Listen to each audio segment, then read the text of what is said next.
Boa tarde. O Trilhas da Democracia de hoje dá continuidade ao programa que foi exibido ontem, com um balanço crítico da COP30. Foi iniciado ontem pelo Jean-Marc, que hoje está presente de novo, só que vou usar uma expressão que o Normando gosta de usar. O Normando, infelizmente, não vai poder participar desse programa de hoje, mas uma expressão que o Normando gosta de utilizar. O Jean-Marc hoje vai ser o agente provocador, porque a figura central desse balanço crítico da COP30 de hoje é o ex-deputado federal, coordenador do Fórum Global da ECO em 92, ex-presidente do Jardim Botânico do Rio de Janeiro, professor aposentado de Sociologia da Pontifícia Universidade Católica do Rio de Janeiro, Lixe Vieira. Lixe, seja muito bem-vindo mais uma vez no Trilha da Democracia. É um prazer recebê-lo. E defensor público aposentado. Faço questão de dizer, porque o meu salário vem daí. Faltou isso também. Lixe, já seja muito bem-vindo mais uma vez. É sempre um prazer poder contar contigo no Trilhas da Democracia. Eu que agradeço, eu já estou virando arroz de festa aqui. Obrigado pelo convite, Marco. É um prazer aqui estar do lado do Jean-Marc. Espero que esse agente provocador não seja uma provocação pessoal contra mim. Impossível, Lixe. Temos uma aliança histórica. Lixe, Jean, como foi feito no programa de ontem, eu vou exibir agora um vídeo da campanha pela transformação do antigo prédio da Polícia Central, que durante a ditadura militar foi sede do DOPS, a campanha de transformação desse prédio na Rua da Relação, no Rio de Janeiro, em um centro de memória e direitos humanos. Um vídeo curto, mas que marca essa campanha que o Trilhas da Democracia apoia. Acho que foi palco de torturas, desaparecimentos forçados e execuções. O prédio da Polícia Central, que foi sede do DOPS no Rio de Janeiro durante a ditadura militar e serviu de base para a repressão em diferentes períodos da nossa história, hoje se encontra abandonado, como se fosse possível apagar os horrores que aconteceram ali. Mas agora temos uma chance única de escrever uma história diferente. O Ministério Público deu 60 dias para que o governo federal retome o prédio e defina seu destino. E quem tem o poder de tomar essa decisão é a ministra Esther Dweck. Retomar o prédio é o primeiro passo para transformar esse lugar em um centro de memória e direitos humanos, uma luta que já vem de décadas dos movimentos sociais. Mas para tomar essa decisão, é preciso coragem, vontade política e pressão popular. E é aí que você, que está assistindo esse vídeo, entra nessa história. Precisamos que milhares de pessoas somem forças e digam: ministra, vem com a gente nessa luta para transformar esse símbolo da repressão em um espaço de memória, justiça e reparação. Acesse agora memoriademocracia.org e mande seu recado.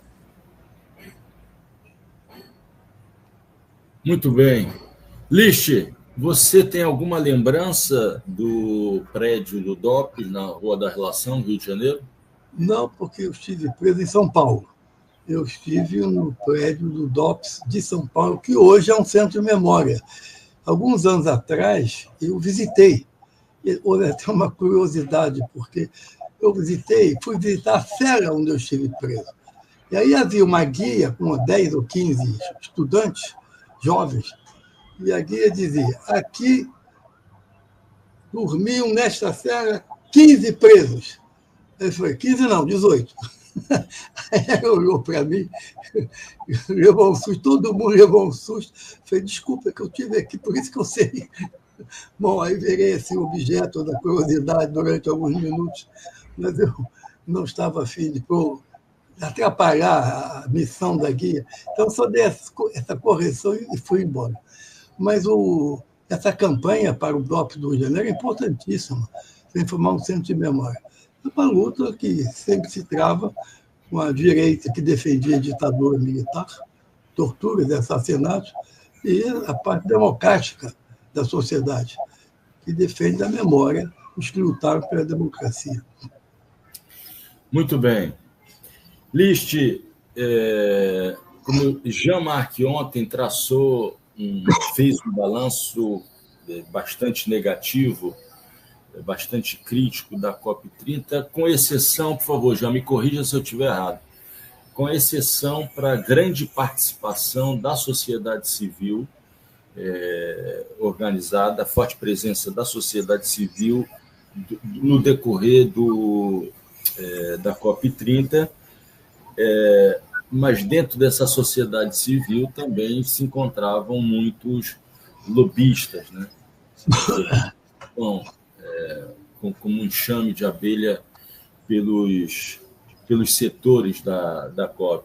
Eu queria te ouvir agora, Alice, qual é o balanço que você faz da COP30? Bem, eu selecionei 3 critérios para definir se uma COP tem sucesso ou se é um fracasso. Primeiro, combate aos combustíveis fósseis, que é a maior causa de aquecimento global, emissão de gases de efeito estufa e da crise climática. Segundo, combate ao desmatamento, que no caso do Brasil é a principal causa. E terceiro, financiamento para os países mais pobres se adaptarem às mudanças climáticas. Bem, esses são os 3, a meu ver, elementos centrais. Claro que a agenda tem muito mais coisas, tem outras coisas importantes, mas eu selecionei essas 3 para definir se houve ou não avanço. Por esse critério, sou obrigado a dizer, concordar, que não houve avanço nenhum. Porque, como sempre acontece em todas as COP, porque pela própria natureza da reunião, da COP, a declaração final tem que ser por consenso. Os países produtores de petróleo, os grandes importadores, não têm interesse nenhum em criticar combustível fóssil ou apontar mapa do caminho, como foi proposto. Então, eles brecaram, como sempre acontece, mas brecaram para que para que houvesse uma declaração final aceitada por todos, com aquele velho ditado, tem que abaixar as exigências. Uma maneira de levar o moral é abaixar as exigências. Então, a única maneira de chegar a uma conclusão, e tem que chegar a uma declaração final, é abaixar as exigências.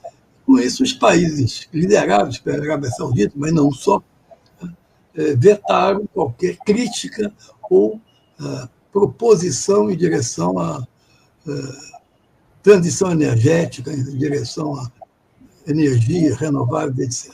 Bom, isso é conhecido. Então, houve, a meu ver, um fracasso no ponto principal, é o combate a combustíveis fósseis.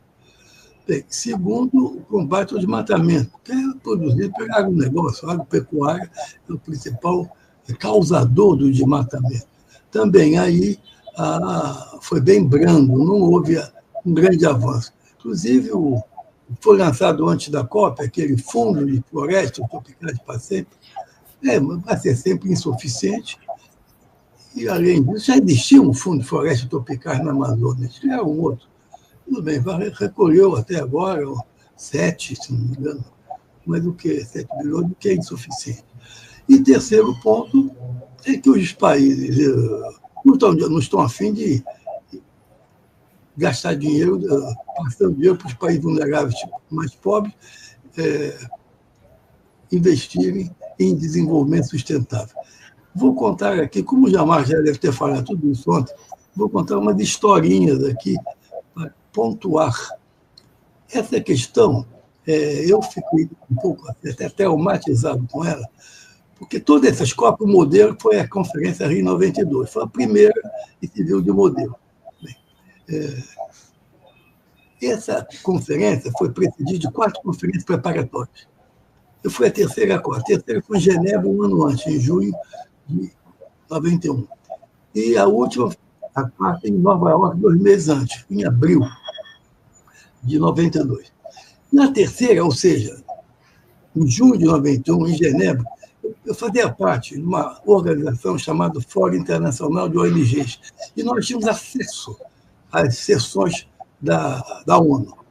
Mas não tinha direito à voz, mas poderia ouvir. E aquilo era chatíssimo, porque quando eles queriam brecar uma agenda, eles inventavam coisas. O meu governo acha que a palavra correta não é imprescindível, é necessário. Aí fala meia hora sobre isso. Aí daí o outro vai dizer, mas o meu governo discorda e acha que a palavra correta é necessário, não é imprescindível. Isso aí leva horas, ninguém tem uma paciência de show para poder aguentar isso.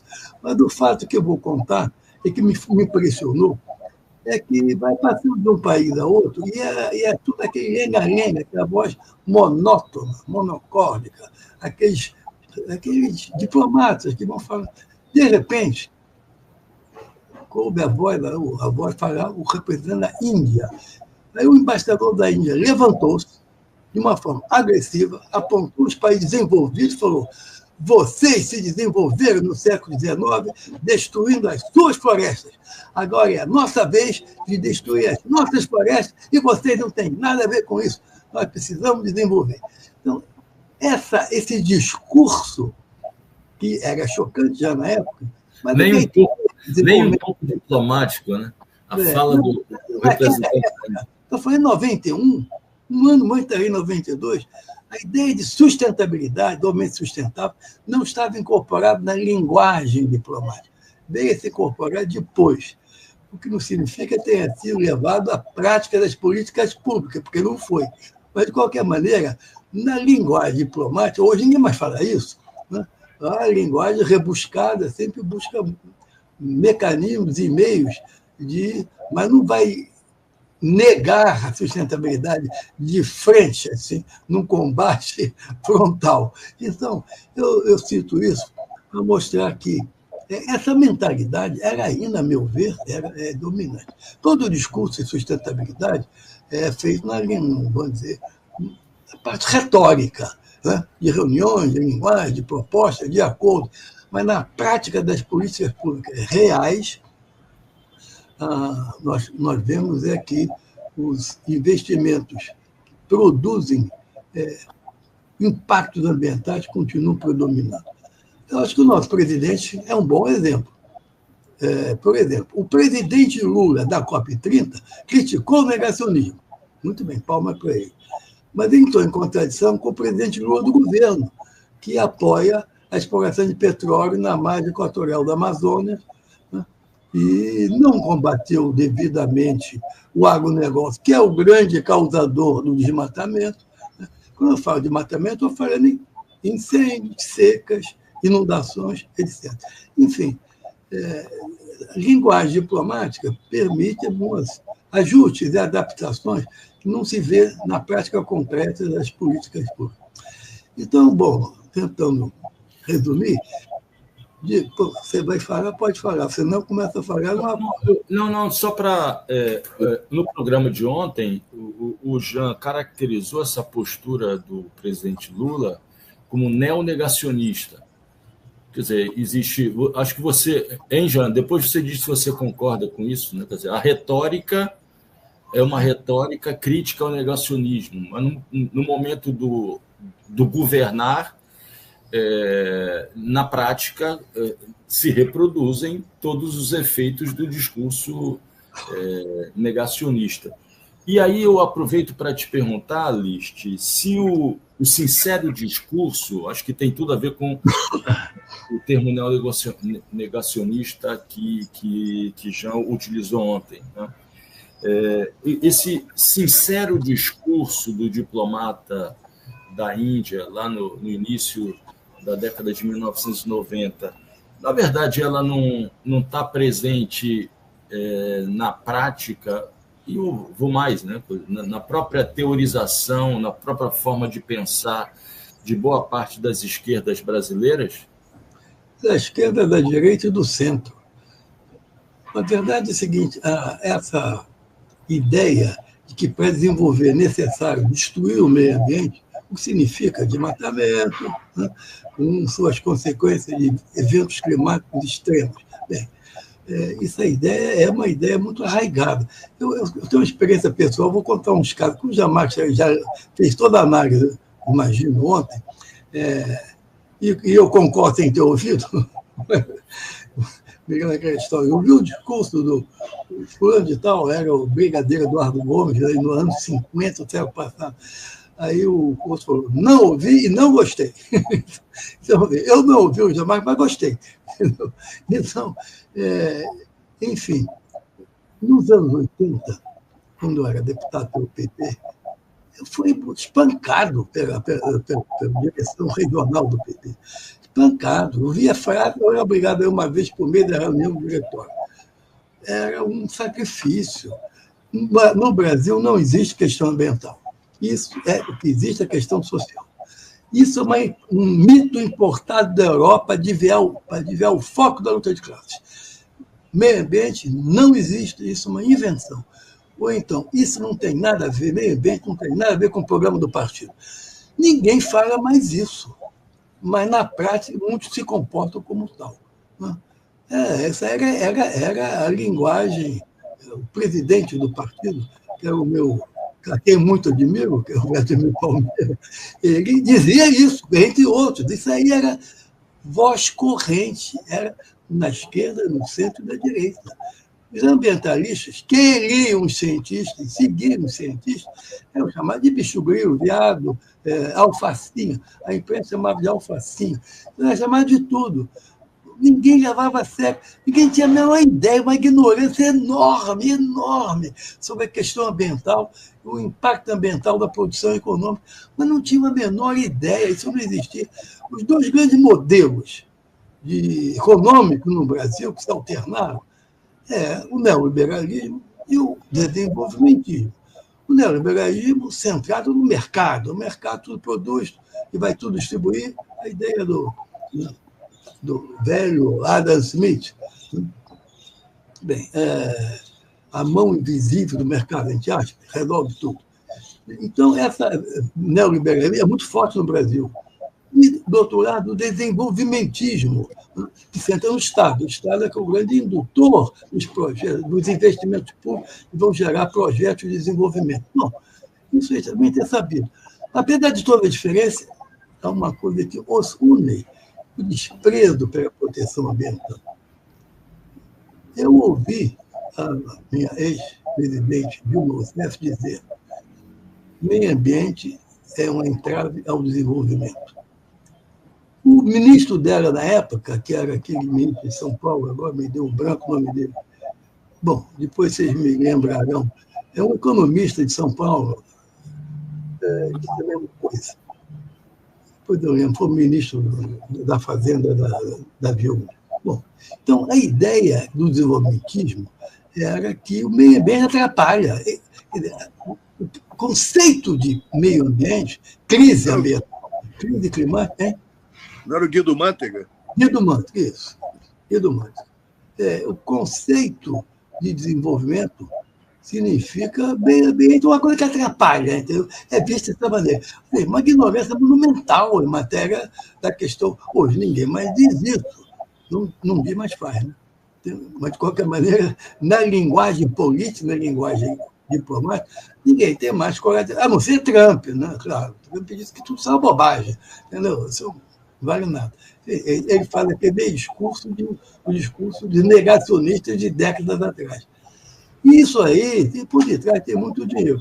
Eu não vou fazer muita análise aqui, porque o Damar certamente fez. Mas eu vou contar uns casos pessoais, mas que ele nem sabe. Eu fui uma vez, no 90, da Rei 92, eu estava na coordenação, fui convidado para dar uma palestra na Universidade ali perto de Washington. Bom,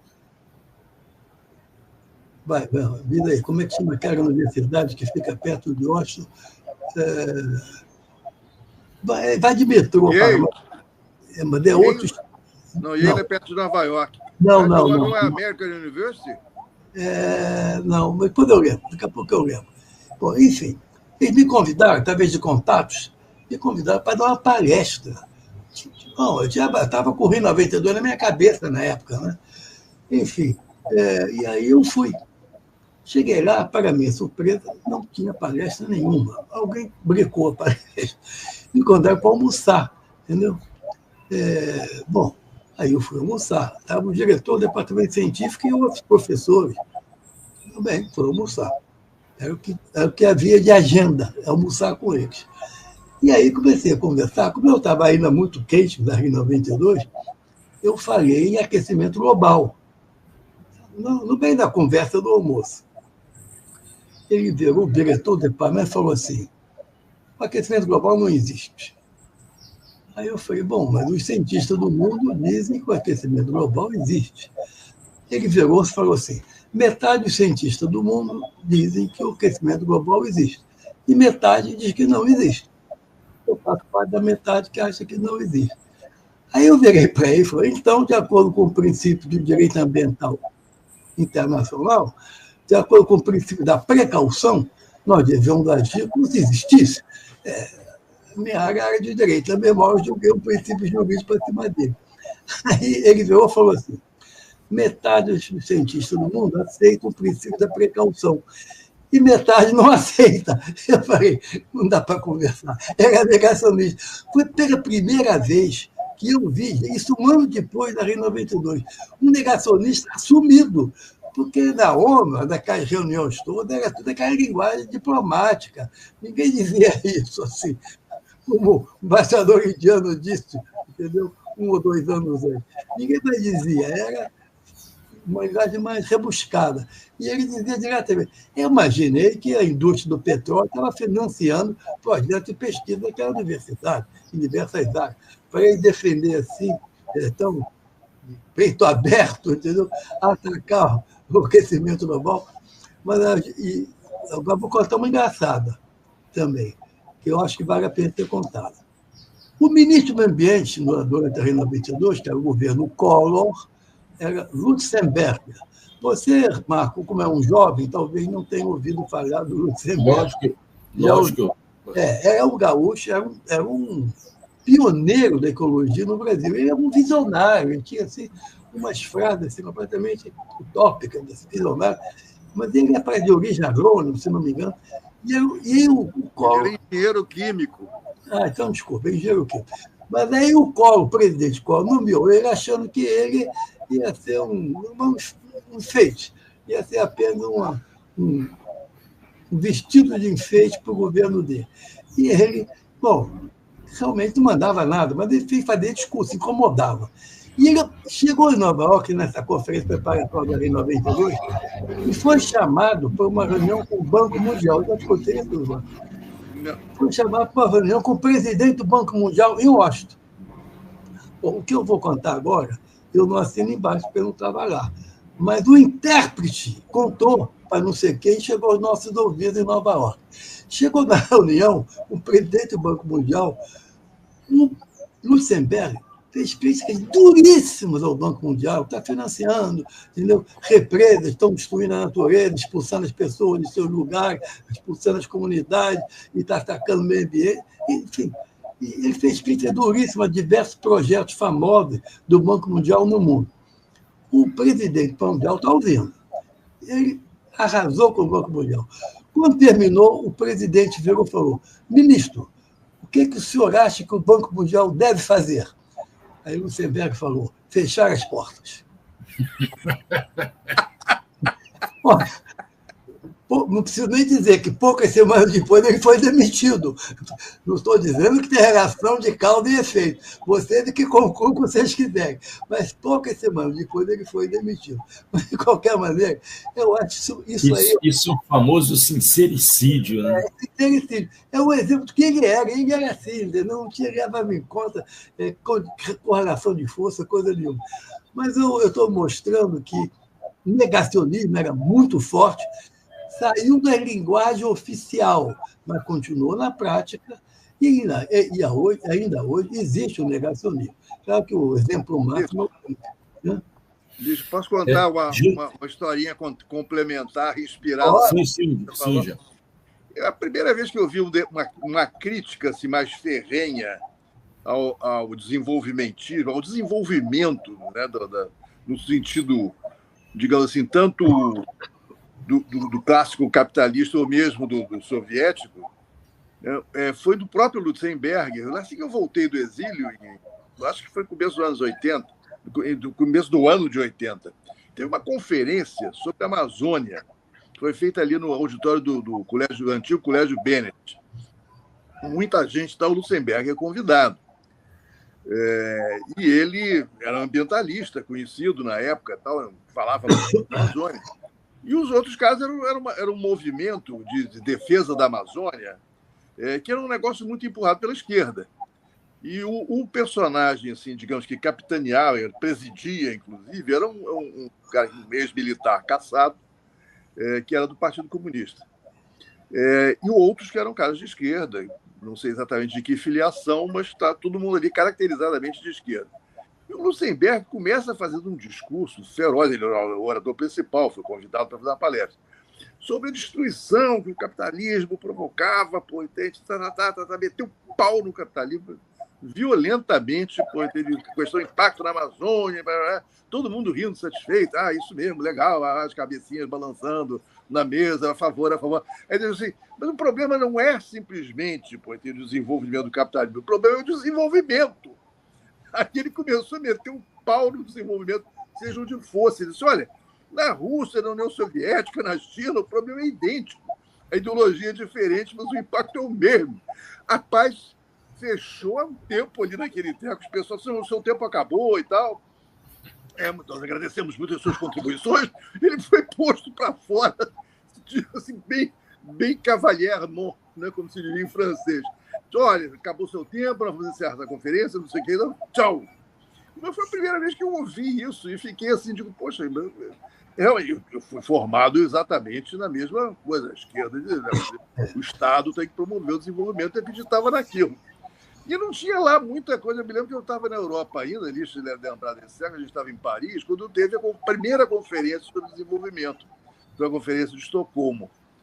E eu vi alguns ecos assim, remotos daquela conferência, em que tinha uma passagem que ficou histórica, acho que era da própria representação brasileira. Essa conferência que lança o Programa do Desenvolvimento Sustentável, é isso, Jean? Não, acho que o desenvolvimento sustentável é mais adiante. Isso foi mais ou menos 72 em Estocolmo, foi mais floresta, não fazia associação de meio ambiente com desenvolvimento. A primeira conferência que fez foi a Rio 92. Exato. Mas aí mas tinha o seguinte, negócio da poluição, se falava, não sei o quê, tá? E eu lembro que o chefe da delegação brasileira, que eu não lembro quem era, ele fez uma declaração do seguinte, nós queremos a sua poluição, falando ele assim para os outros países desenvolvidos, queremos a sua poluição, já que a poluição é um indício de desenvolvimento, nós queremos a sua poluição, podem vir. O Fim Neto falou isso. Me lembro. Mas, enfim, venham nos poluir. A ideia de como é que as coisas eram vistas naquela época. E era complicado, inclusive, até em outros níveis, né? Quer dizer, como a esquerda via esse negócio. Eu comecei um projeto, quando eu voltei do exílio, para desenvolvimento da agricultura familiar, que não tinha um conceito de agroecologia, mas que não era a raiz da nossa proposta, não era a questão ambiental, era a questão social. Nós chegamos na questão ambiental porque ela era uma solução para o problema social que a gente estava percebendo. Mas naquele tempo nós levamos um pau, como o Ulisses está dizendo, levamos um pau de tudo quanto foi lado, inclusive do mundo das ONGs. Já essas histórias que você e o Ulisses estão narrando, na verdade, demonstram que já existia um neonegacionismo avant la lettre, né? Naquela época era negacionismo puro e simples mesmo, depois foi ficar... Exatamente. Não, me lembro do ministro do Brasil, Delfim Neto, ministro da Fazenda, da Economia, que disse, venham nos poluir, essa você está dizendo agora. Ele repetiu isso, durante a ditadura militar. Deixa eu só fazer uma pequena provocação para o Ulisses, já que a minha função é essa. Um outro debate aí que eu participei há pouco tempo, me perguntaram se eu achava que tinha havido algum avanço nessa COP30. Eu disse, olha, concretamente, eu acho que não tem, eu acho até que houve alguns recuos. Aí o cara disse, mas que recuo? Eu disse, olha, quando, afinal de contas, estão propondo a proposta do governo Lula, com alguns países atrás e tal, de fazer o itinerário, o roteiro para sair do uso de combustíveis fósseis, né, para fazer a transição energética. Eu digo, olha, isso aí já foi declarado pela primeira vez na história das COPs, há 3 COPs atrás. A COP27 teve uma declaração nesse sentido, sem nenhum efeito, uma coisa genérica. É importante, foi a primeira vez que se falou em combustíveis fósseis numa COP. Então, já se dizia, não, é importante para, né, pensar o caminho de você superar, né, uma transição para uma energia sustentável. Passou aquele negócio, nessa aqui, nem isso foi falado. Então, no meu sentido, meu ver, eu andei falando com uma certa radicalidade sobre esse assunto, eu disse, olha, eu acho que, na verdade, esse negócio nós tivemos alguns recuos, né, nesse ponto. E eu queria ver o que você acha, se você concordaria com isso, o que você acha? A COP28 foi a única COP, foi em Dubai, que mencionou a palavra combustível fóssil. E a COP30 cortou. Ou seja, houve recuo, sem dúvida que houve.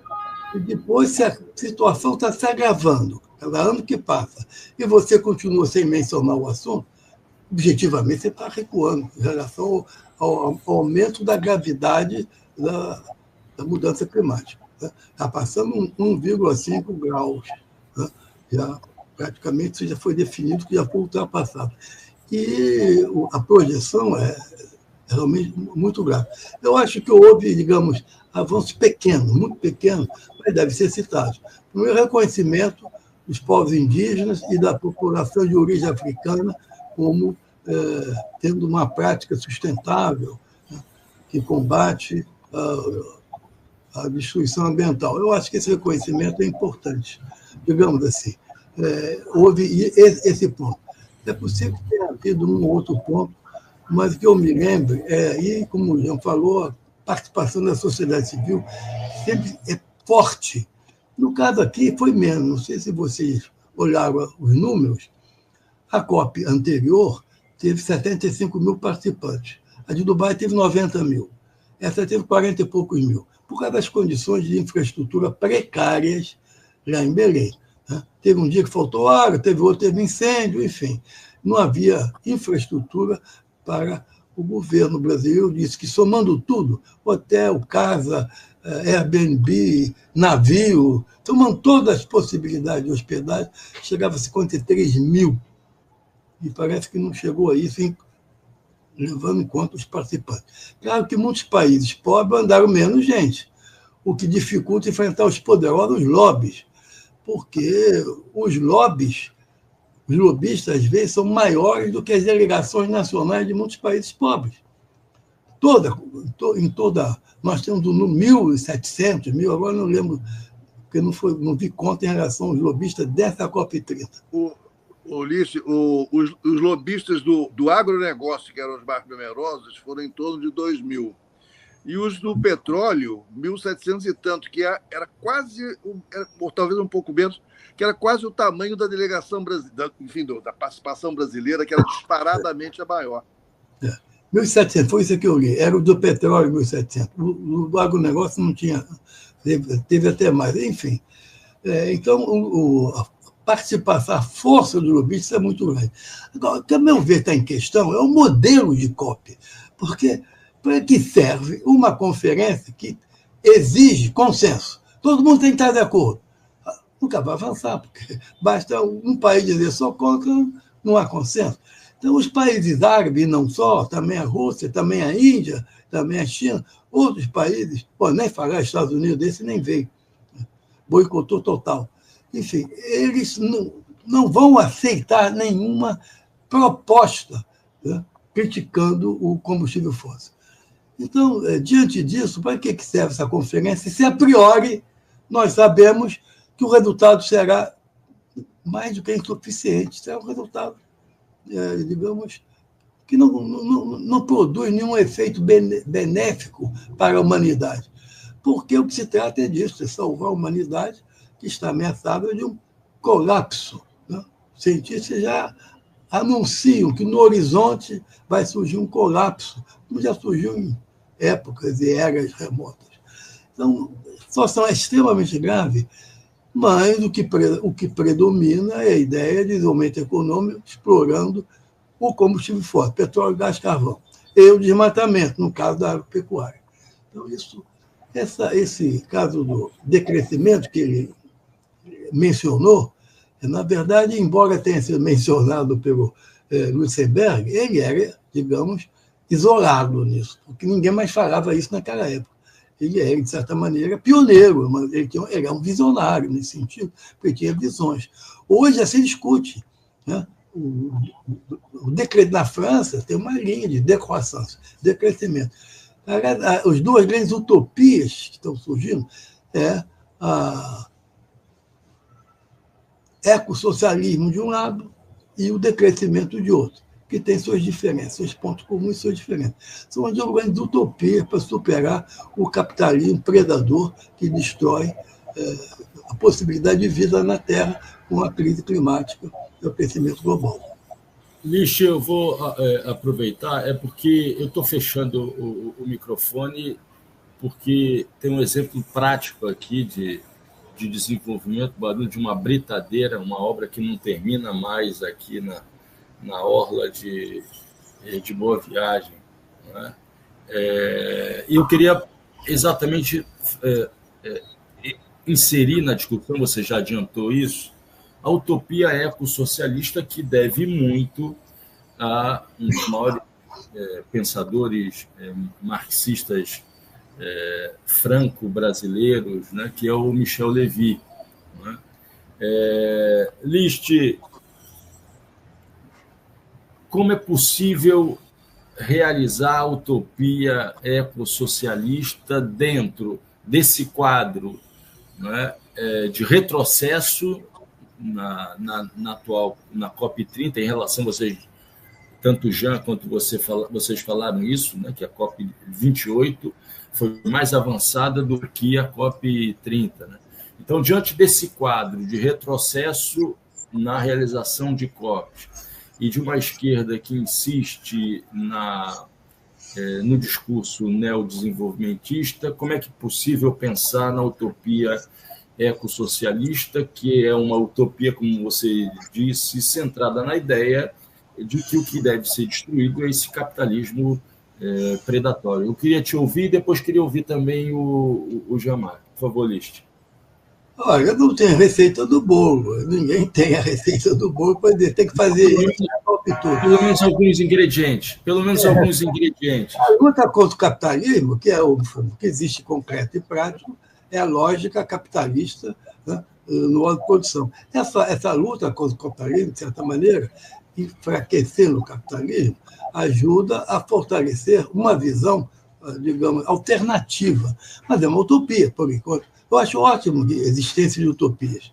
Inclusive, precisa fortalecer essas utopias que se opõem ao capitalismo dominante. Uma delas é o ecossocialismo. Eu tenho amigos que discordam do ecossocialismo, que são a favor do decrescimento, porque é a única maneira de você parar com o impacto ambiental, destruição da biodiversidade, dos recursos naturais e a destruição da, vamos dizer, a emissão de gases de efeito estufa que vão produzir o aquecimento global. Então, aí dentro das utopias, eu citei duas, talvez haja mais, mas dentro das utopias também há um debate interno. Mas o principal é avançar... a utopia, só para a utopia do bem viver... Porque o que nós temos é o seguinte, o negacionismo como doutrina, como proposta, ele realmente enfraqueceu muito. Né? Chegando casos extremos, como a do Trump, ele se enfraqueceu muito. Tanto que o presidente Lula é obrigado a fazer o discurso criticando o negacionismo na COP30, o que não significa que ele vai, na prática, ser coerente com o que ele falou. Já vimos que não foi. Então, essa luta contra o capitalismo, que, no fundo, ele assume, na prática, implementa, na verdade, uma política concreta, que é negacionista, embora não mais na linguagem, não mais no discurso, na prática ele é negacionista, porque as políticas públicas são todas visando a desenvolvimento econômico e que se dane proteção ambiental, porque ainda hoje o que predomina nos tomadores de decisão em matéria de investimento privados e até públicos é o investimento econômico, a produção econômica visando produção de mercadoria, aumento do consumo, ou a lucro, no caso do mercado. Enfim, então, dentro desse quadro, a luta por uma utopia é necessária, mas é muito a longo prazo, porque ela não tem força política. Não há partidos políticos que tenham assumido, né? Nem os partidos de esquerda, nem de direita, nem de centro, assumiram o ecossocialismo ou o decrescimento. Então, são grupos, ou de ambientalistas, ou de cientistas, intelectuais, como é o caso de Michel Levy, que citou muito bem, são grupos notórios que escrevem com, digamos, clarividência. Mas isso ainda não se transformou em correntes políticas com força suficiente para alimentar mudanças no sentido de acabar com esse negacionismo na prática. Na teoria, é mais fácil acabar, mas na prática ele está presente em todos os projetos de desenvolvimento, privados e públicos, na maior parte do mundo. Então, teremos ainda um longo período pela frente. Eu creio que só quando, não sei, isso aí já é uma tentativa de imaginar o que poderia ocorrer. Só quando houver uma tragédia, um desastre, uma mortandade enorme, afetando vários países do mundo, que isso poderá sacudir as pessoas, elas acordarem para... Entendeu? Vou dar um exemplo doméstico. Quando aquela inundação toda no Rio Grande do Sul, em Porto Alegre, que havia desviado toda a verba de proteção de enchente, contra as enchentes, desviou tudo, não aplicou em nada. O prefeito foi reeleito.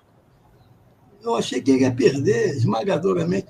O prefeito, que foi um dos maiores responsáveis pela cidade, não está preparada para receber uma enchente, ele foi reeleito. Isso mostra que as pessoas não fazem a associação. Vamos voltar nos políticos que apoiam medidas concretas que vão prejudicá-los, não só economicamente, socialmente, mas até ambientalmente, com inundações.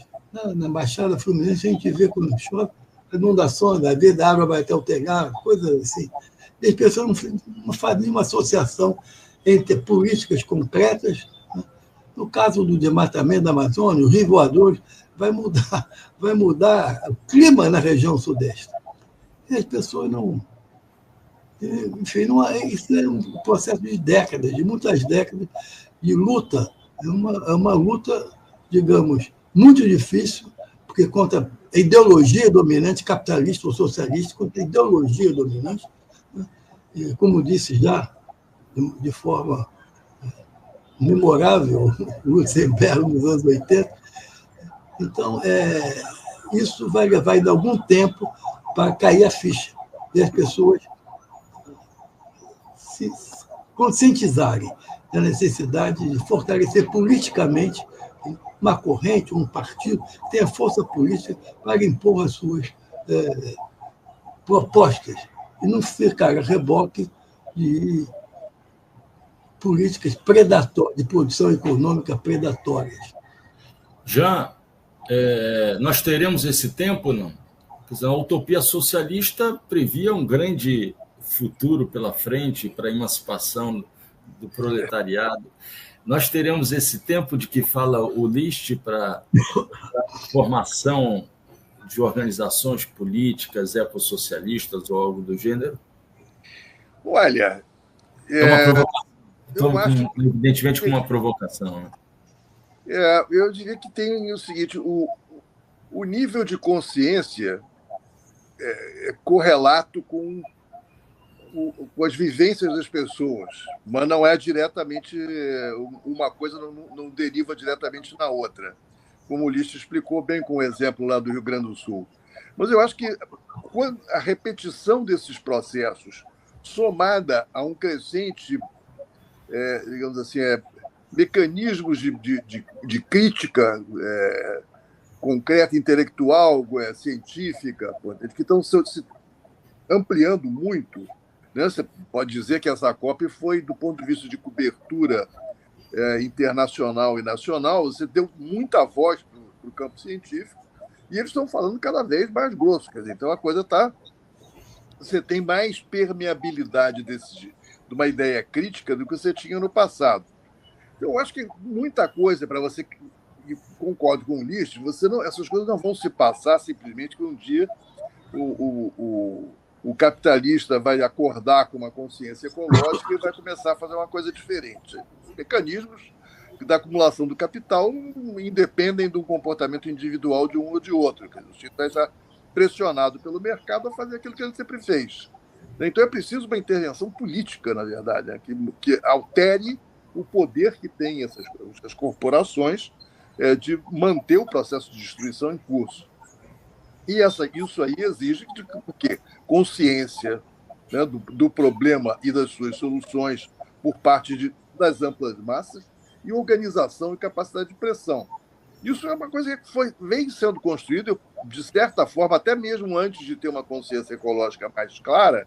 Quando eu comecei a trabalhar com agricultura ecológica lá atrás, em 83, eu criei a SPTA, a gente foi criando mecanismos.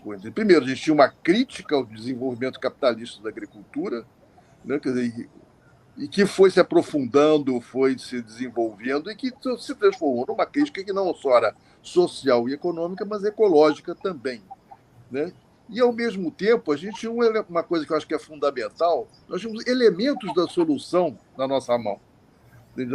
Ao propor um desenvolvimento agroecológico, nós estamos apontando para o futuro.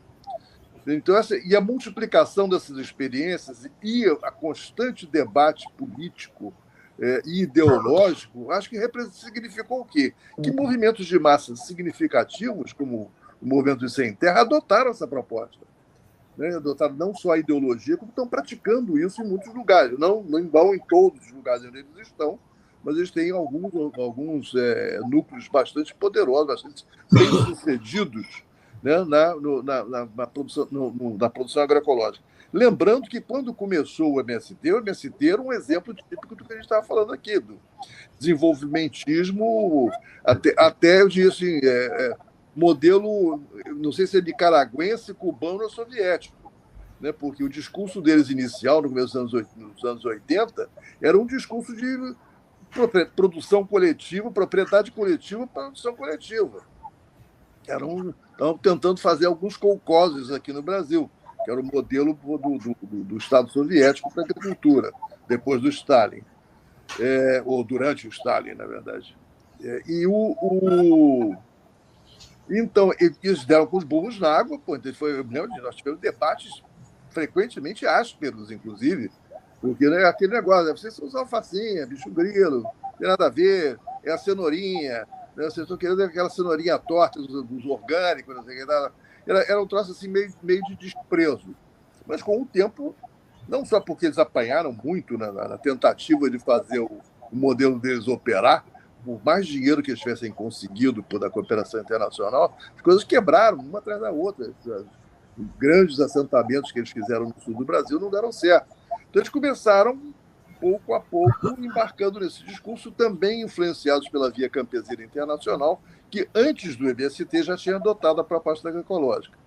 Então, você tem esses movimentos, tipo Via Campesina, que, segundo eles dizem, reúne milhões, não sei quantos milhões de agricultores mundo afora, são um indicativo de que é possível você impulsionar uma proposta alternativa em relação ao modelo de produção na agricultura e no modelo de produção em geral.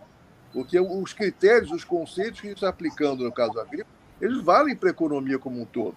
E a preservação do meio ambiente, você garantir a justiça social, a justiça ambiental. Então, são uma série de elementos que são indicativos. Agora, se nós vamos ter tempo para segurar a peteca, eu acho que isso vai ser uma coisa mais complicada. Eu acho que essas coisas vão ter que se acelerar muito para você conseguir conter o pior.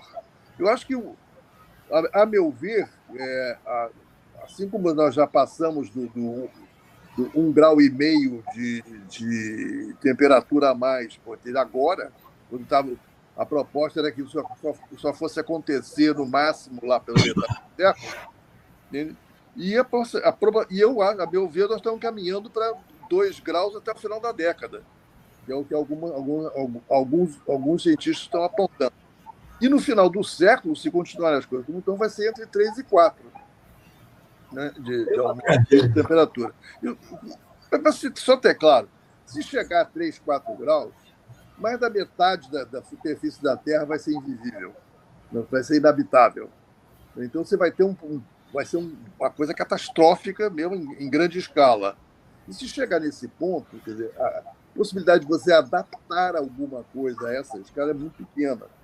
Mesmo uma proposta como a agroecologia, que é bem adaptada às questões ambientais, ela não suporta um aumento de temperatura desse grau. Entende? As próprias plantas não aguentam, quer dizer, não depende do manejo que você dá nelas.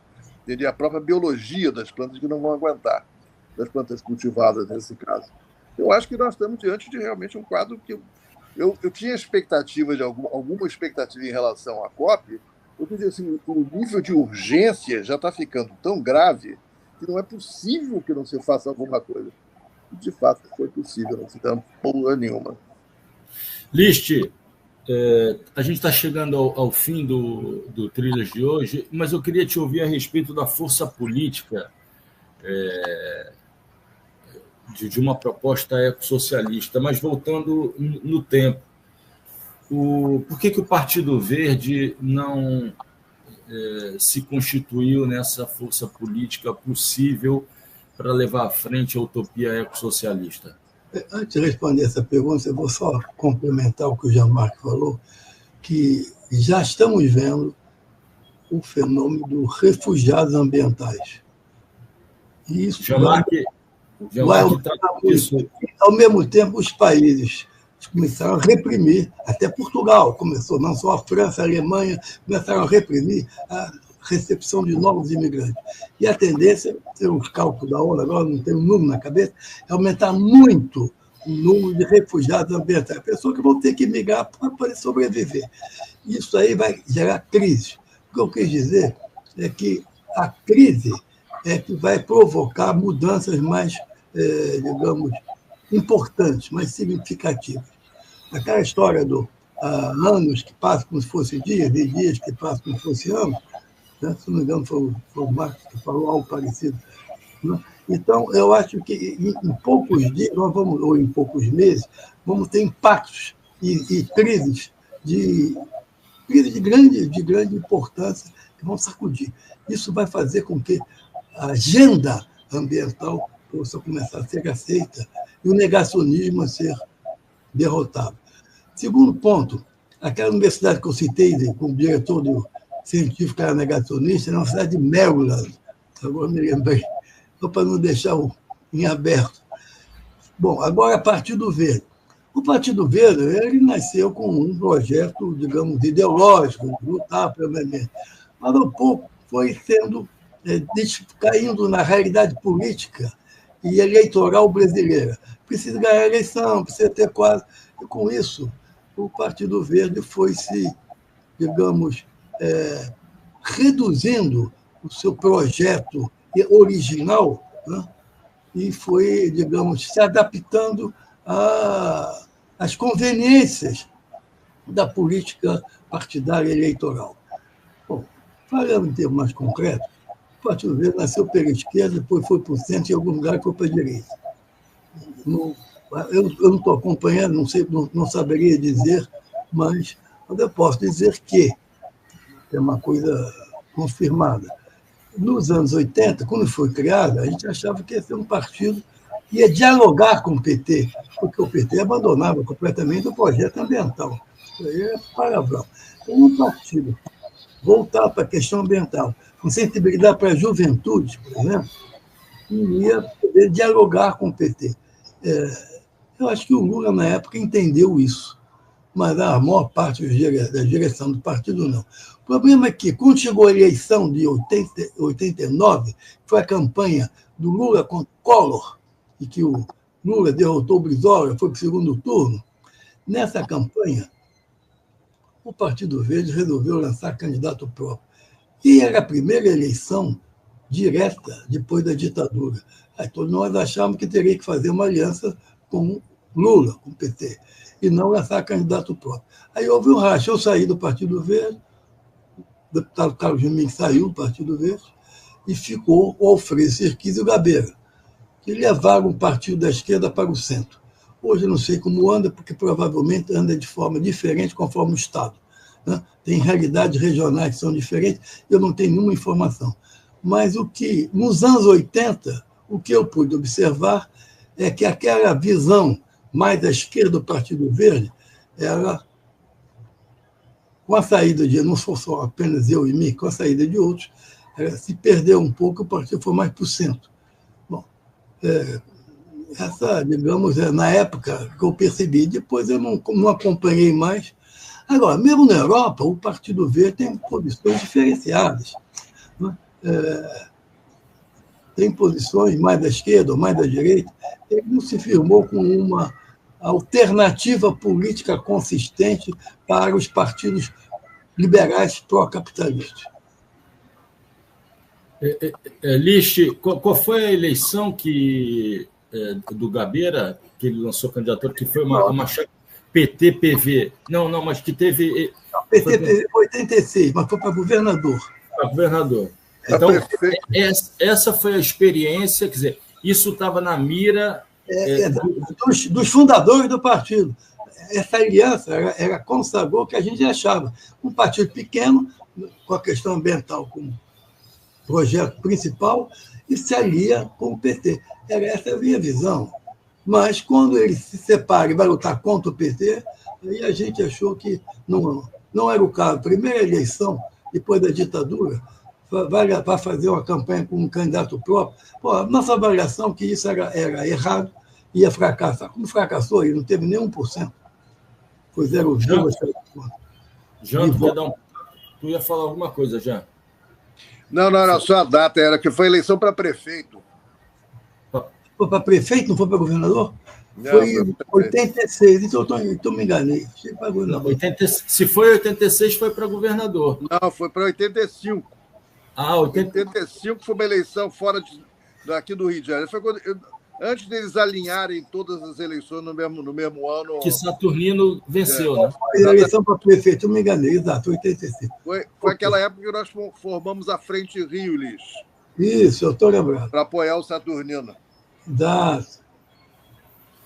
Bom, a gente está chegando ao fim desse Trilha da Democracia, a List tem um compromisso, mas eu gostaria de exibir, no encerramento desse programa, a capa do livro Trilhas da Democracia, Caminhos para o Brasil, publicado pela editora Alameda. Acho que já em dezembro ele estará à venda. List escreveu um artigo intitulado Crise Ecológica e a Utopia do Ecossocialismo, onde ele trata de vários aspectos, muitos deles que foram abordados aqui hoje. E o Jean escreveu um artigo intitulado Perspectivas para a COP30. Ele escreveu esse artigo, evidentemente, antes da realização da COP30, mas muito daquilo que ele escreveu nesse artigo, infelizmente, acabou se concretizando, né? Bom, esse programa ele reforça aquilo que a gente discutiu ontem, já a necessidade de a gente organizar 1 ou 2 programas para debater a questão dos refugiados com essa nova dimensão, que é a dimensão dos refugiados climáticos. Isso é plano para a retomada da 8ª temporada do Trilhas da Democracia no ano de 2026. A gente fica por aqui. Gostaria de agradecer mais uma vez List Vieira. Não vou repetir o currículo dele, principalmente o currículo político dele. Muito obrigado, List. É sempre um prazer recebê-lo no Trilhas da Democracia. Obrigado pelo convite, Marco. E Jean, estamos juntos. Valeu.